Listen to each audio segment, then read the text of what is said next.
Assalamualaikum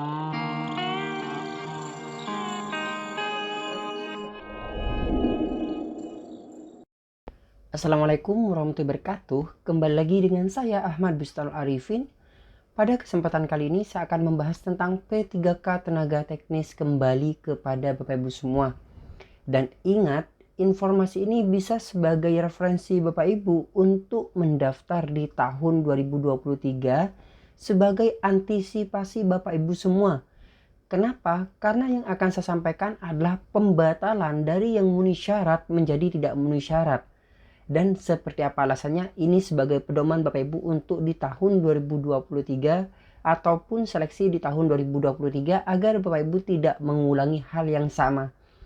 Nah, sebelum kita ke informasi, alangkah baiknya Bapak Ibu bisa like, comment, share, dan subscribe channel saya. Kemudian Bapak Ibu juga bisa join di grup Telegram saya di @streadybacanal. Atau Bapak Ibu juga bisa follow TikTok dan Instagram saya di @abarifin_. Kali ini Abah Channel telah memiliki sebuah website yang Bapak Ibu bisa kunjungi nantinya di www.abahchannel.com.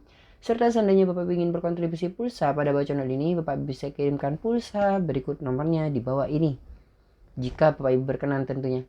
Langsung saja kita simak informasinya berikut ini. Nah, sebelum ke informasi, saya pesankan kepada Bapak Ibu semua untuk menyimak informasi yang akan saya sampaikan. Kenapa? Karena nanti sebagai pedoman Bapak Ibu untuk mendaftar di kesempatan berikutnya. Dan yang perlu Bapak Ibu ketahui juga, jangan di skip video ini. Langsung saja kita ke informasinya. Nah, di sini Bapak Ibu saya telah memiliki sebuah pengumuman. Nah, ini pengumumannya terbit hari ini di website dari BNN Bapak Ibu. Jadi pengumuman ini dari websitenya BNN, yaitu Badan Narkotika Nasional Republik Indonesia.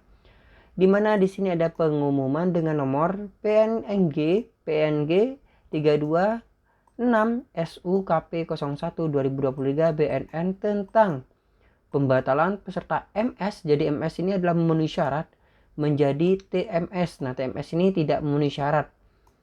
Hasil seleksi administrasi P3K Tenaga Teknis Badan Narkotika Nasional tahun anggaran 2022. Jadi di sini yang awalnya memenuhi syarat, nah ini ditolak, dijadikan tidak memenuhi syarat. Nah, alasannya apa nanti akan saya jelaskan kepada Bapak Ibu semua. Nah, di sini informasinya yang pertama adalah rujukan Keputusan Menteri Pendayagunaan Aparatur Negara dan Reformasi Birokrasi Nomor 332 Tahun 2022 tentang penetapan kebutuhan pegawai aparatur sipil negara di lingkungan Badan Narkotika Nasional tahun anggaran 2022. B. Pengumuman Kepala Badan Narkotika Nasional Nomor PNG 6112 SUKP 01 2022 BNN tanggal 20 Desember tahun 2022 tentang pengadaan pegawai pemerintah dengan perjanjian kerja formasi tenaga teknis di lingkungan Badan Narkotika Nasional tahun 2022. C. Pengumuman Kepala Badan Narkotika Nasional Nomor PNG 81 SUKP 0100 2023 BNN tanggal 27 Januari 2023 tentang hasil seleksi administrasi pasca sanggah pengadaan pegawai pemerintah dengan perjanjian kerja formasi tenaga teknis di lingkungan Badan Narkotika Nasional tahun 2022. Kemudian untuk informasinya seperti ini Bapak Ibu. Yang kedua adalah sehubungan dengan rujukan tersebut di atas, bersama ini disampaikan pengumuman pembatalan. Nah, jadi pembatalan kelulusan hasil seleksi administrasi yang telah dinyatakan memenuhi syarat atau MS menjadi tidak memenuhi syarat atau TMS atas nama peserta sebagai berikut. Nah, di sini ada namanya Bapak Ibu dan nomor pesertanya.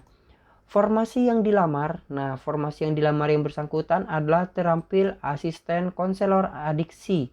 Kualifikasi pendidikan yang diunggah. Jadi yang bersangkutan ini mengunggah. Nah, yang bersangkutan mengunggah ijazahnya adalah S1 keperawatan. Nah, ingat yang bersangkutan ini mengunggah S1 keperawatan. Sedangkan kualifikasi pendidikan sesuai persyaratan. Nah, jadi kualifikasi pendidikan sesuai persyaratan itu adalah D3 keperawatan. Nah, meskipun sama yaitu keperawatan akan tapi untuk jenjangnya di sini berbeda, yaitu S1 dengan D3. Jadi D3 dengan S1. Nah, ini tidak bisa Bapak Ibu. Maka Bapak Ibu misalnya di sini formasinya D3 yang dibutuhkan, maka Bapak Ibu bisa memilih untuk yang D3. Jadi jangan memilih yang ini bagi yang S1 ijazahnya. Otomatis Bapak Ibu bisa mencari yang sama, yaitu S1 keperawatan, kualifikasi pendidikannya.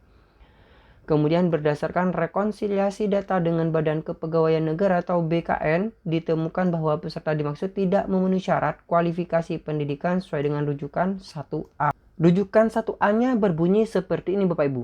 Keputusan Menteri Pendayagunaan Aparatur Negara Reformasi Birokrasi nomor 332 tahun 2022 tentang penetapan kebutuhan aparatur sipil negara di lingkungan Badan Narkotika Nasional. Jadi, penetapan kebutuhan pegawainya itu adalah D3 Bapak Ibu. Nah, disinilah yang diminta. Jadi, akan tapi yang bersangkutan memilih S1. Nah, ini sudah tidak linear, bukan tidak linear, tapi tidak bisa. Jadi bagaimana langkahnya untuk menghindari hal tersebut? Maka Bapak Ibu ketika ada formasi pengumuman, Bapak Ibu memilih yang sesuai. Nah, saya contohkan seperti ini. Nah, ini contoh yang Pemprov Jatim Bapak Ibu. Nah, di sini ada pengumuman ketika proses pengumuman. Nah, ini contoh suratnya. Jadi ini tentang penerimaan pegawai pemerintah dengan perjanjian kerja. Nah, biasanya nanti di tahun anggaran 2023 akan muncul seperti ini. Beserta lampiran. Nah, lampirannya ini di sini adalah kualifikasi pendidikannya. Jadi ada nama jabatan, kualifikasi pendidikan, jumlah formasi, dan unit penempatan. Nah, tipsnya bagi Bapak Ibu semua di sini adalah Bapak Ibu bisa memilih yang sesuai dengan ijazah Bapak Ibu dan Bapak Ibu ingin ditempatkan di mana. Contoh saja, misalnya Bapak Ibu memiliki S1 manajemen. Nah, Bapak Ibu tinggal mencari S1 manajemen. Usahakan Bapak Ibu mencari yang jumlah formasinya bukan hanya satu. Nah, ini yang diusahakan. Jadi yang pertama adalah Bapak Ibu bisa memilih S1 manajemen ataupun yang lainnya, intinya yang sesuai. Nah, kalau ini kan S1 manajemen dan di kebijakan publik. Nah, ini bukan S1 manajemen murni kan, masih ada embel-embelnya seperti ini. Jadi Bapak Ibu tidak bisa masuk untuk yang di sini. Nah, di sini Bapak Ibu bisa mencari yang mana S1 manajemen tersebut yang hanya manajemen seperti itu. Atau mungkin di sini Bapak Ibu ada S1 hukum. Nah, ini bisa kalau S1 hukum di sini Bapak Ibu. Ijazah Bapak Ibu misalnya S1 hukum. Nah, di sini bisa untuk analis kebijakan ini. Dan yang kedua, pastikan formasinya di sini jangan memilih yang satu. Kemudian unit penempatannya Bapak Ibu bisa diperhatikan. Takutnya Bapak Ibu salah memilih unit penempatan yang akhirnya Bapak Ibu menyesal di kemudian hari. Jadi pastikan yang pertama adalah kualifikasi pendidikannya ketika mencari. Kemudian jumlah formasinya, usahakan tidak yang di satu, dan unit penempatannya. Barulah Bapak Ibu bisa melanjutkan. Nah, seandainya seperti ini, nah ini contoh saja, ada yang D3. Nah, D3 saya cari di sini Bapak Ibu. Nah, seperti ini kan ada D3. Ketika di sini adalah D3, nah di sini D3, maka ini tidak bisa dimasukkan untuk S1-nya. Jadi Bapak Ibu misalnya di sini analis pasar hasil perikanan, ijazah Bapak Ibu adalah S1 teknologi produksi. Nah, ini tidak bisa masuk ke yang di sini Bapak Ibu karena yang diminta atau kualifikasi pendidikan yang dibutuhkan adalah D3 di sini. Nah, terampil. Jadi terampil di sini ya. Tandanya kalau S1 itu adalah ahli pertama, kalau D3 di sini adalah terampil yang dibutuhkan. Nah, seperti itulah nanti Bapak Ibu untuk melihatnya. Atau di sini juga ada SMK Kehutanan, SLTA SMA sederajat. Nah, ada sertifikatnya. Yang dibutuhkan di sini adalah pemula. Nah, biasanya pemerintah itu melihat dari yang di sini, pemula atau terampil atau pertama. Seperti itu Bapak Ibu.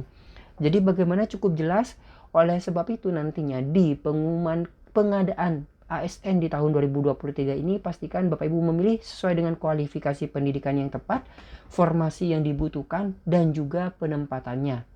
Itu yang perlu Bapak Ibu ketahui. Ditakutkan seperti kasus yang PNN, di mana yang dibutuhkan adalah pemula, maksud saya terampil, tapi Bapak Ibu memasukkan ijazahnya pertama, untuk yang pertama, di mana pertama adalah S1. Nah, itu tidak bisa Bapak Ibu.